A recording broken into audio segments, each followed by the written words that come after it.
अस्सलाम वालेकुम, आप देख रहे हैं इश्नाउ। मैं हूं अली सरवर। 1 अक्टूबर से गैस महंगी करने की तैयारियां हो रही हैं। घरेलू और दीगर सार्फिन के लिए गैस की कीमतें बढ़ा दी जाएंगी, यानी कि माशी हवाले से आज का हम प्रोग्राम कर रहे हैं।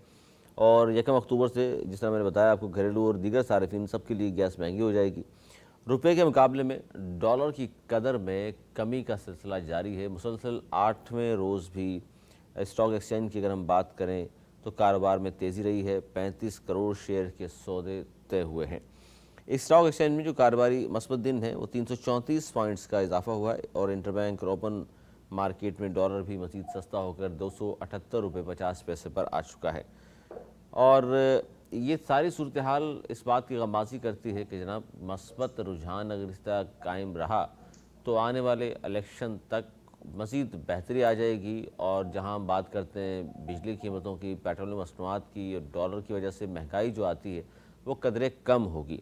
और जो आने वाली हुकूमत है, जाने वाली हुकूमत ने तो मलबा डाल दिया था पिछली हुकूमत पर, यानी कि पीटीआई की हुकूमत पर, और 14-16 माह की जो हुकूमत थी पीडीएम की, गो कि उनके पास कोई बयानिया 16 माह में तरतीब नहीं दिया जा सका, सिवाय इसके कि जी डिफ़ॉल्ट कर रहा था पाकिस्तान, डिफ़ॉल्ट के दहाने पर था और हमने पाकिस्तान को डिफ़ॉल्ट से बचा लिया। और हमारा सबसे बड़ा यही कारनामा है और ट्रैक पर ले आए हम अपनी मईशत को। ये इसमें किस हद तक सदाकत है कि ट्रैक पर वो लाए थे, जिसकी वजह से अब ये सिलसिला जारी है। या दूसरी तरफ हमने देखा कि आर्मी चीफ आसिम मुनीर साहब ने जब ऐलान किया और ताजरों से मुलाकातें भी की, उन्होंने यकीन दहानी कराई थी कि अब हालात बेहतरी की जानिब जाएंगे, और उन्होंने डंडा उठाया। तो इसके बाद हमने देखा कि जनाब स्मगलिंग भी रुक गई और डॉलर भी नीचे आना शुरू हुआ। डॉलर की ज़ख़ीरा अंदोज़ी भी अब बहुत कम हो गई। इसी पर हम बात कर रहे हैं। हमारे साथ माहिर मईशत नदीम मौलवी साहब, फ़ारूक डाडी साहब मौजूद हैं। दोनों का बहुत शुक्रिया। सबसे पहले मैं चाहूँगा नदीम मौलवी साहब, आपसे मैं बात करूं कि स्टॉक एक्सचेंज का 100 इंडेक्स 133 पॉइंट इजाफे से 48,608 पर पहुंच गया। किस हद तक मस्बत चीज़ें हैं ये सारी? देखें, ये स्टॉक मार्केट जो है सेंटिमेंट से चलती है और सेंटिमेंट्स जो हैं वो बड़ी पॉजिटिव डेवलप हो रही है जब से आपके क्रैकडाउन हुआ और डॉलर की कीमत में कमी देखी गई और रुपए की कदर में इजाफा। आज अगर हम बात करते हैं कि जी बेहतरीन किस्म की जो करेंसी ट्रेड हो रही है और दुनिया इसके बारे में तारीफ करे, वो है पाकिस्तानी करेंसी की।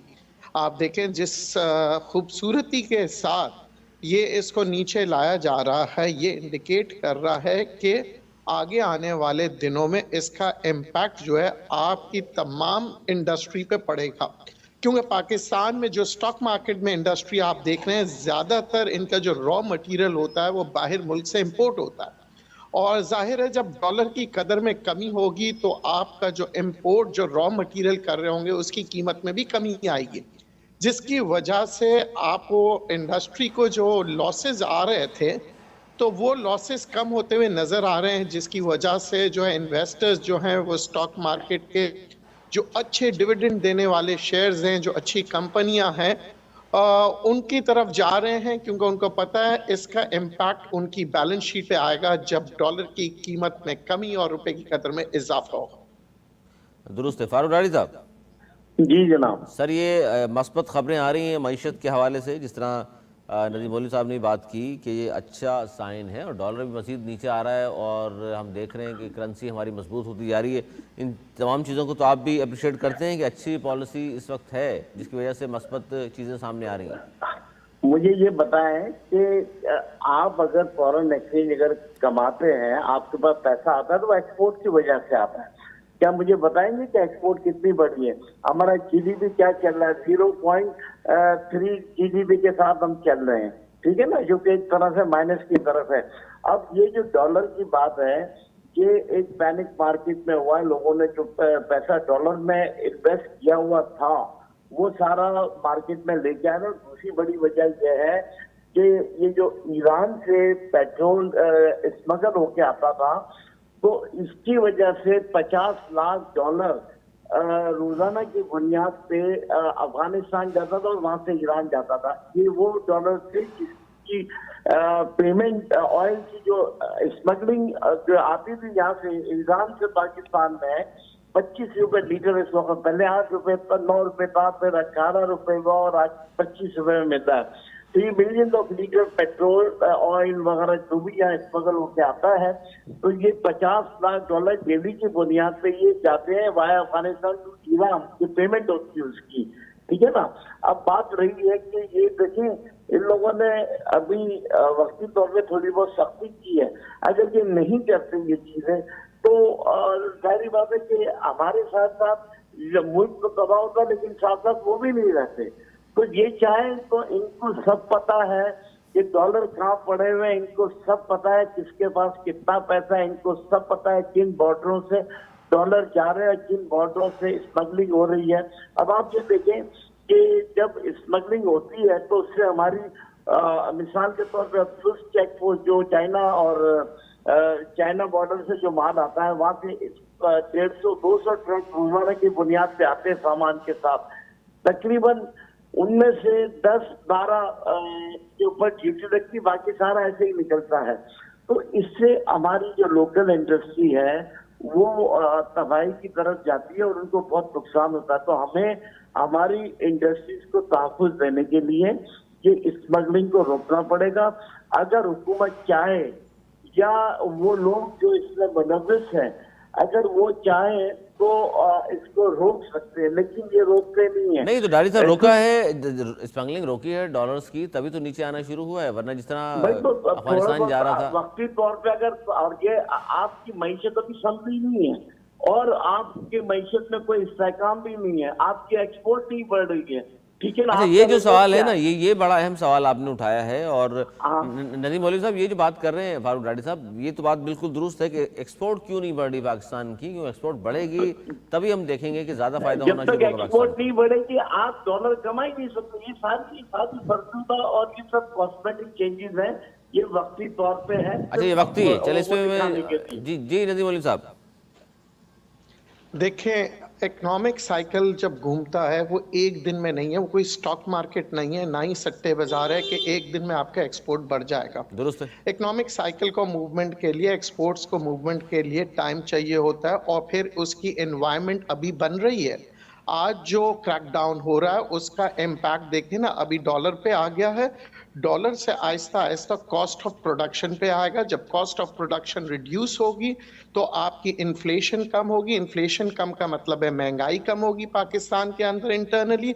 एक्सटर्नली आपके एक्सपोर्ट्स बढ़ना शुरू हो जाएंगे, क्योंकि कॉस्ट ऑफ प्रोडक्शन की वजह से ही पिछले कई साल से पाकिस्तान के एक्सपोर्ट्स जो हैं वो डिक्लाइन कर रहे थे। और जब हम इंटरनेशनल सिनेरियो पे जब हम एनालाइज करते हैं चीज़ों को, तो पहले भी हम उतना शेयर्स नहीं ले रहे थे दुनिया में, मुख्तलिफ ममालिक जितना शेयर्स ले रहे थे एक्सपोर्ट का। तो अब ये जो स्टेप लिया गया है, फारूक साहब ने सही कहा कि 70 सालों से सबको पता था। आज जब हमारी फौज जब इंटरफेयर करती है, क्रैकडाउन करती है, तो फिर सब बंद हो जाता है।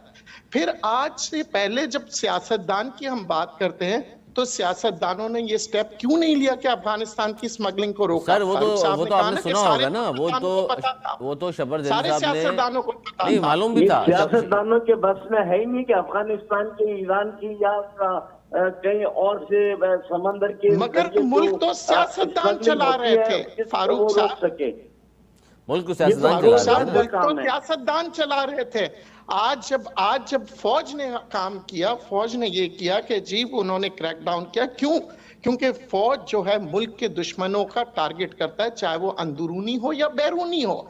अंदरूनी दुश्मन यहाँ बैठे हुए थे वो लोग और बात भी जो है कि पाकिस्तान के अंदर मईशत को तबाह कर रहे थे। मौलवी साहब इसमें और बात भी बड़ी अहम है जो आप बात कर रहे हैं, उसी को मैं आगे बढ़ाऊं कि ये बात दुरुस्त है, शबर जैदी साहब ने भी इस हवाले से पॉइंट आउट किया था। और क्योंकि जितनी भी सियासी जमातें होती हैं उनके वजीर, उनके मुशीर, उनके MNAs, उनके MPAs, ये कहीं ना कहीं लोग जो है ना इन्वॉल्वमेंट होती है, जिसकी वजह से उनके रहनुमाओं को, उनके लीडरान को ब्लैकमेल होना पड़ता है, खामोशी इख्तियार करनी पड़ती है।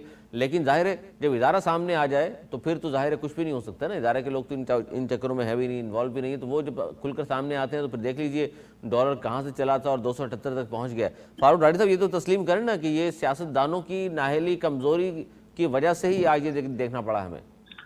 बिल्कुल आप सही कह रहे हैं, सिर्फ सियासतदान नहीं, इसमें और भी लोग शामिल हैं जो जिम्मेदार हैं। जिम्मेदारियां आज अगर आपने मिसाल के तौर पे एक छोटी सी मिसाल दे रहा हूँ कि आप अगर एयरपोर्ट से कोई शख्स आ रहा है, कोई चीज ला रहा है, तो आप कोई ऐसी चीज है कि आप कस्टम से 7 बार, जब तक कस्टम अफसर से 7 बार नहीं करेंगे वो नहीं निकल सकती। इसी तरह जो पानी से आती है, जहाँ कोस्ट गार्ड लगी हुई है, तो उनके ये सारे आपस में मिले हुए होते हैं, हर एक को अपना शेयर मिलता है इसमें, चाहे बिजनेसमैन हो, चाहे मिनिस्टर्स हो, चाहे और कोई हो। तो ये सारे सब मिल मिला के एक ये सब का नेक्सस होता है, तब जाके ये काम होता नहीं, ये है। सारे लोगों का इन्वॉल्वमेंट है फारूक डाडी साहब, जिस तरह आपने कहा कि इसमें सियासतदान भी हैं, इसमें जिन जिन महकमों के नाम ले रहे हैं आप, तो ये जब सबको निशानदेही हो चुकी तो फिर इसका मतलब इनके खिलाफ कार्रवाई होनी चाहिए। ऐसे लोग अगर इन्वॉल्व हैं वाकई और ये सबूत मौजूद है। निशानदेही क्या, इनको क्या पता नहीं, इनको एक एक चीज का पता है, इनको हर चीज का पता है। मुझे ये बताया ना कि ईरान से जो मिलियन ऑफ लीटर डेबी की बुनियाद के ऊपर जो ऑयल आता है, हुकूमत पाकिस्तान को तो 1 रुपया नहीं मिलता, एफबीआर को 1 रुपया नहीं मिलता। आखिर बेनिफिशियरी है कौन इसका?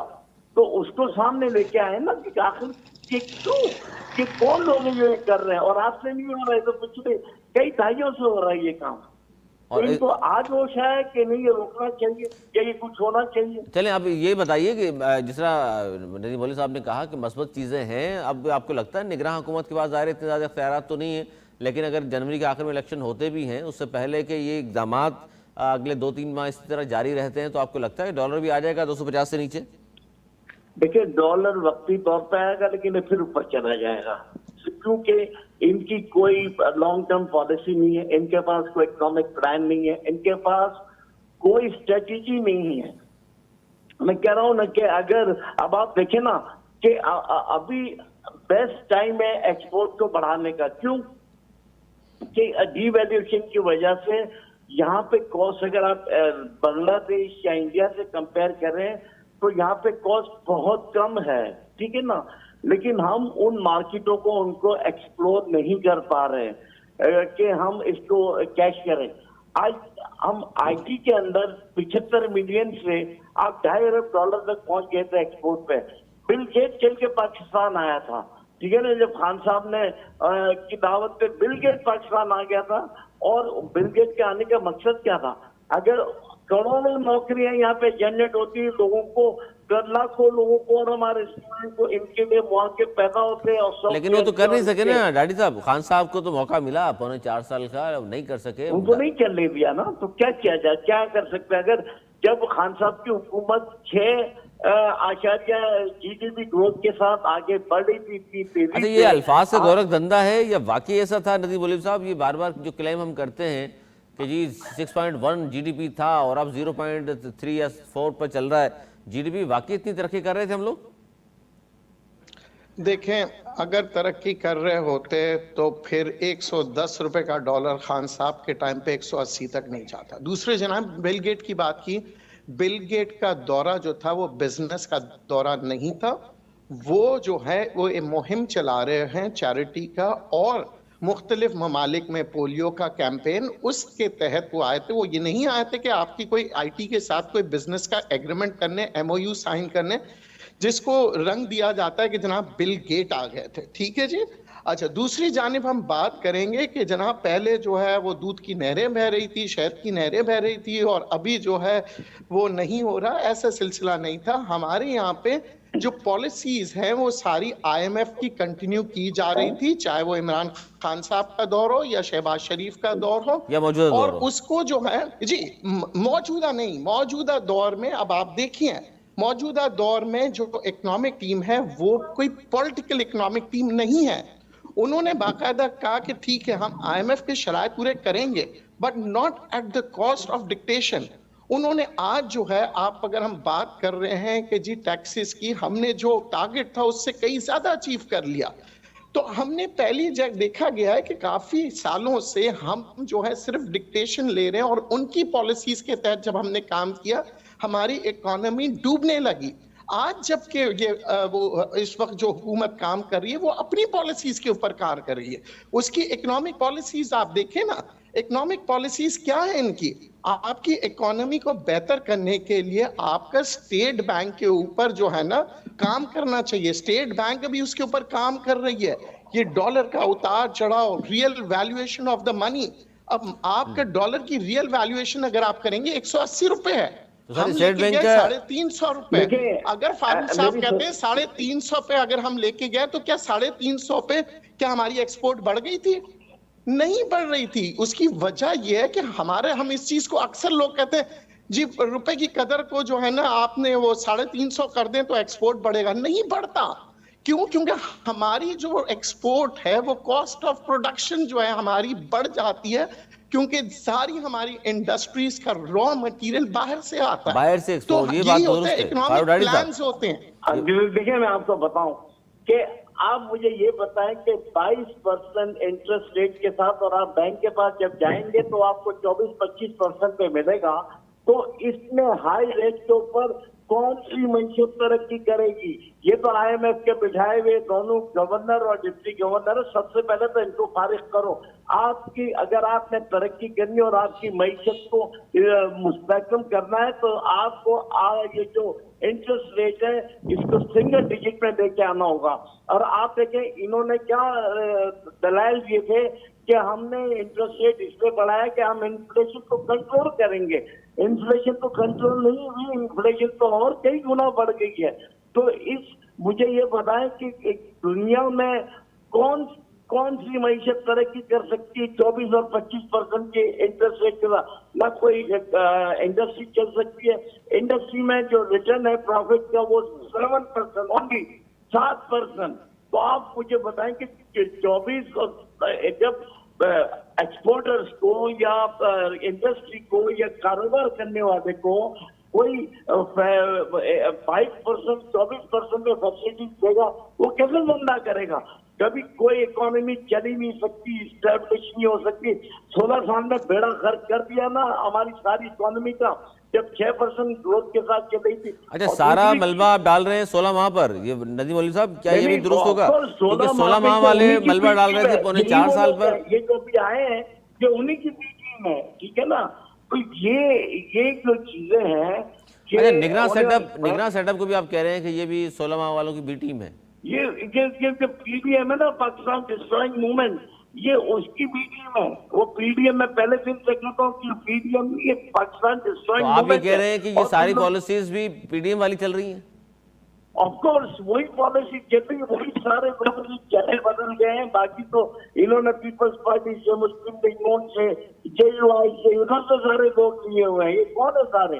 तो ये जो है ये सिर्फ लोगों को सिर्फ एक ऐसे आई वॉश नथिंग एल्स।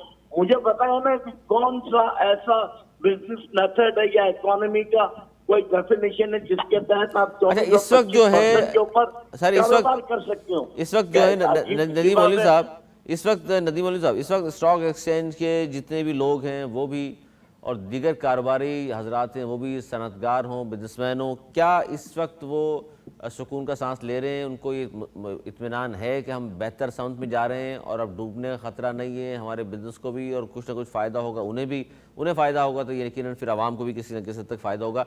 आपकी क्या राय? देखिए, जो मौजूदा हुकूमत है उसके ऊपर तमाम लोगों को बहुत ही कॉन्फिडेंस है। उसकी वजह देखें जनाब, स्टॉक मार्केट का भी अगर आप बात करते हैं, चाहे वो इमरान खान साहब का दौर हो या किसी का भी दौर हो, एक ही रात में जो है ना 2000 पॉइंट ऊपर चले जाते थे। डॉलर एक ही रात में जो है 10 रुपए ऊपर चले जाता था। इंटरेस्ट रेट्स इन्होंने कहा ना तो बढ़ते बढ़ते ऐसे तेजी से जाते थे और बात वही करते थे इन्फ्लेशन की। आज इंटरेस्ट रेट्स क्यों नहीं बढ़ रहे हैं? उसकी वजह यह है कि जनाब आज जो है इन्फ्लेशन को कंट्रोल करने के लिए वो जो है जितने क्रैकडाउन्स हो रहे हैं उसके इम्प्लीमेंटेशंस की वजह से आज आपकी जो है इन्फ्लेशन जो है ना ऊपर नहीं जा रही। इंटरेस्ट रेट्स, अब इसको मैंने जैसे कि कहा, हर चीज का एक इकोनॉमिक साइकिल का एक टाइमिंग्स होते हैं। आज आपने कंट्रोल कर दिया कि जनाब के आप और ऊपर नहीं जा रहे हैं, फिर अगर ये कैरी ऑन होता है पॉलिसीज तो फिर आप नीचे की तरफ आते हैं। आज इंटरनेशनल ऑयल मार्केट आपका $95 को क्रॉस कर रहा है, मगर फिर भी आपका पेट्रोल की कीमत को पिछली दफा आप देख लें ऊपर नहीं किया गया। उसकी वजह क्या है? डॉलर को जब कंट्रोल किया तो बावजूद इसके कि इंटरनेशनल ऑयल मार्केट ऊपर बढ़ रहा था, पाकिस्तान वाहिद मुल्क था जिसमें पेट्रोल की कीमत को कम किया गया। देखें, ये सब पॉलिसीज होती है। हमारी कौम जज्बाती हो जाती, कभी इमरान खान का नारा, कभी किसी का नारा। Let's talk about economic activities. जो क्या हो रहा था, हमने अगर हमने वही दौर देखा था कि नवाज शरीफ साहब जब छोड़ के गए थे 110 का, 110 और 100 रुपए का डॉलर को 180 पे लेके गए। फिर शहबाज शरीफ के दौर में हमने देखा कि 180 से 280 पे चला गया। तो हम क्या बातें कर रहे हैं, किसने क्या किया? मगर आप ये देखें कि आज जो जिस फौज के बारे में लोग अच्छा मुख्तलिफ खबरें उड़ाते थे, आज वही फौज आपकी हुकूमत को, आपकी मईशत को बेहतर करने के लिए सपोर्ट कर रहा है। तो हमें ये देखना चाहिए कौन हमारा दोस्त है, कौन दुश्मन है। बड़ी अच्छी हमें बात की जज्बात आपने। से नहीं, अक्ल शऊर से काम करना फारूक चाहिए। राठी साहब, हम जज्बाती होकर किसी एक लेकिन लीडर का मैं नाम ले लेते पहले हैं। तो दो चीजें आपको बताऊं वो कह रहे हैं जी कि अक्ल और शऊर से ये सोचा जाए, जज्बाती ना हो। पहले तो मैं एक चीज की वजाहत कर दूं कि बिल गेट पाकिस्तान में आए थे इमरान खान की दावत पे, क्योंकि यहाँ पे इनकी बहुत सारी चीजों पे बात और मामला तय हुए थे, जिसमें माइक्रोसॉफ्ट यूनिवर्सिटी और कुछ और चीजों का यहाँ पे कयाम था, ठीक है ना।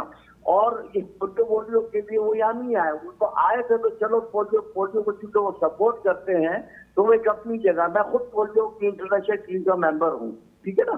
तो आई नो कि वो पोर्टफोलियो के लिए नहीं है, तो इमरान खान की दावत पे यहाँ आए थे खास तौर पे कि ताकि, क्योंकि हमें सबसे ज्यादा बगैर इन्वेस्टमेंट के अगर कोई कहीं हम डॉलर कमा सकते हैं तो वो है आईटी एक्सपोर्ट, सॉफ्टवेयर एक्सपोर्ट, जो कि हमने नवाज शरीफ की नालायकी की वजह से उसके दूसरे दौर में जो हमने वो चांस खो दिया जब $35 मिलियन से इस खित्ते में माइक्रोसॉफ्ट यूनिवर्सिटी लगनी थी और उनको दो श्योरिटी चाहिए थी कि पायरेसी और कॉपीराइट का हमें एश्योरेंस है। तो वो पाकिस्तानी एक्सपर्ट जो आए थे, तो जो एहसन इकबाल एहसन जो भी नाम है, वो एहसन इकबाल साहब से मीटिंग हुई थी उनकी जी, एहसन इकबाल साहब से आईटी मिनिस्टर थे। हाँ, तो उसने कहा कि बिल गेट्स को मुझसे बात करे। खैर फिर वो चले गए इंडिया में उन्होंने यूनिवर्सिटी खोली माइक्रोसॉफ्ट की $35 मिलियन की, और बिल गेट्स ने कहा every year I will give grant $100 million to this university, और 1 मिलियन इंडियन स्टूडेंट जो है बैचेस वाइज सिलिकॉन वैली गए ट्रेनिंग लेने के लिए। और आज आप देखें कि $150 अरब की सालाना एक्सपोर्ट कर रहे हैं सॉफ्टवेयर में, जबकि हम इमरान खान के आने से पहले $75 मिलियन की कर रहे थे, और खान साहब की होते हुए ये $2.5 अरब तक इसकी पहुंचे, और बहुत तेजी से हम इससे जा रहे थे, क्योंकि इन्होंने पूरा फोकस किया था। और यही वजह थी कि पाकिस्तान की परफॉर्मेंस देखते हुए बिल गेट्स ने पाकिस्तान के दौरे को तरजीह दी और वो यहाँ पे आए। और इसमें ये हमारी बदकिस्मती है कि हम सियासत के शिकार हो जाते हैं। हम ये नहीं देखते कि हमारी मुल्क के इकोनॉमी के क्या, हमारे यहाँ कोई इन्वेस्टमेंट करने को तैयार नहीं। मुझे बताया ना कि ये 16 महीने में और अभी कितने आपके यहाँ इन्वेस्टमेंट आई, सिर्फ MOU साइन हुए, बाकी प्रैक्टिकली कुछ नहीं आया हमारे यहाँ। बल्कि चाइना ने $65 अरब आपके यहाँ जो इन्वेस्ट किया है उससे तो आपको वो। अच्छा, इस पे ये बताइए सर, मैं चाहता हूँ इस पे जरा जाते जाते जरूर तबसरा कीजिए, फिर मौलवी साहब की तरफ में जाता हूँ। जी क्या कहा आपने? इसराइल फलस्तीन जो जंग है इस वक्त, मईशत पर, पाकिस्तान की खासतौर मईशत पर क्या असरात मुरतब होंगे?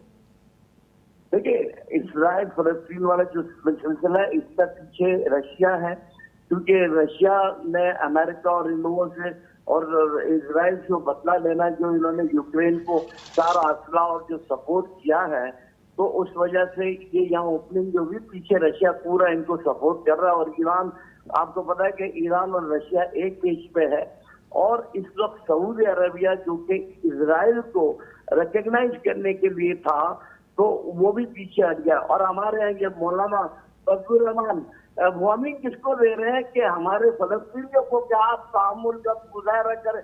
अरे आप करो ना उसको, इजराइल को कंडेम। आप इजराइल की मजम्मत क्यों नहीं करते जो इतनी दहशतगर्दी कर रहा है?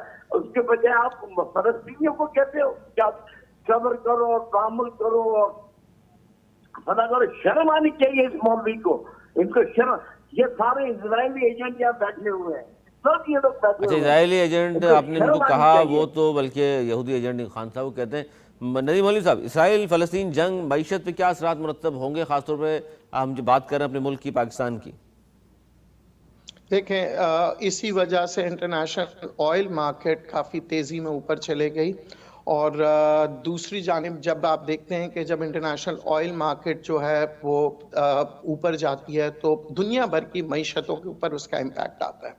तो अब ये सूरत हाल देखना होता है कि देखें अकॉर्डिंगली हमें जो है ना अपने आप को प्रिपेयर करना है इकोनॉमी के ऊपर पाकिस्तान को, और हमें अपनी एक्टिविटीज बेहतर करनी। देखें अगर इन्होंने कहा ना कि जी फलां आए थे और बिल गेट आए थे, आपके पास कितने एमओयू साइन हुए, कितने चीजें। आज आप देखें 16 अरब डॉलर का जो है ना एमओयू साइन हो चुका है सऊदी अरेबिया से ऑयल रिफाइनरीज का। आज अगर आप देखें तो लोग जो है ना फिक्स्ड इन्वेस्टमेंट्स की तरफ आ रहे हैं। अगर हम पीटीआई के दौर की बात करें, लिक्विड मनी आता था, एक ही दिन में वो आता था, फायदा होता था स्टॉक मार्केट में और फायदा लेके चले जाते थे। इसी तरह जब वो निकले गए वैसे इन्वेस्टर्स आए थे, प्रॉफिट लेके निकल गए और फिर इकोनॉमी जो है वो बिल्कुल ठप हो गई थी, क्योंकि लिक्विड मनी जैसे तेजी से आता है उसी तेजी से हमारे पास फिक्स्ड इन्वेस्टमेंट्स जो होती हैं वो हम कहते हैं कि जी मुल्क की तरक्की है।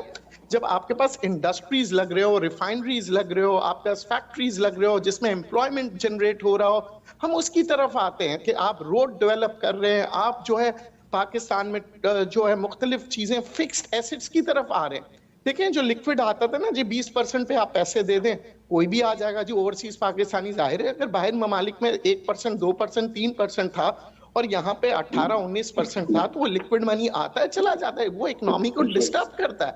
आपके पास फिक्स एसेट्स की तरफ आने चाहिए। आज भी मैं देख रहा हूँ कि पाकिस्तान के अंदर जो जो चीजें जो हो रही है, एमओयू साइन हो रहे हैं, डेवलपमेंट्स की बात हो रहे हैं, जॉइंट वेंचर्स की बात हो रही है, मुख्तलिफ ममालिक से बात कर रहे हैं, अभी ये सारी चीजें डेवलपमेंट्स होती हैं। ऑयल के ट्रेड आप ओपन कर चुके हैं, आपके पास सिर्फ ये नहीं है कि सिर्फ आप सऊदीया से ही लेंगे ऑयल, अभी आप सऊदीया से भी ले सकते हैं, रशिया से भी ले सकते हैं और अनकरीब इंशाल्लाह ईरान से जब आपका ईरान ट्रेड से भी शुरू हो हो सकता जाएगा, है गैस जी। पाइपलाइन ये जो वो लग जाएगी, सारी तो that's the development we need. ये सारी वो मस्बत खबरें। बहुत शुक्रिया नदीम मौलवी साहब आपका, फारूक रानी साहब आपका। नाज़रीन गुफ्तगू आपने सुनी मेरे दोनों मोअज़्ज़ज़ मेहमानों की और मईशत के हवाले से उनका तबसरा भी सुना, उनका ज़ाहिर है इस फील्ड का वसी तजर्बा भी है, उन्होंने माजी हाल मुस्तकबिल के हवाले से जो नक्शा खींचा है वो आपने अब बगौर सुन लिया है। तो हमें आपकी आरा का रहेगा इंतज़ार। मुझे और मेरी टीम को अगले प्रोग्राम तक के लिए दीजिए इजाज़त।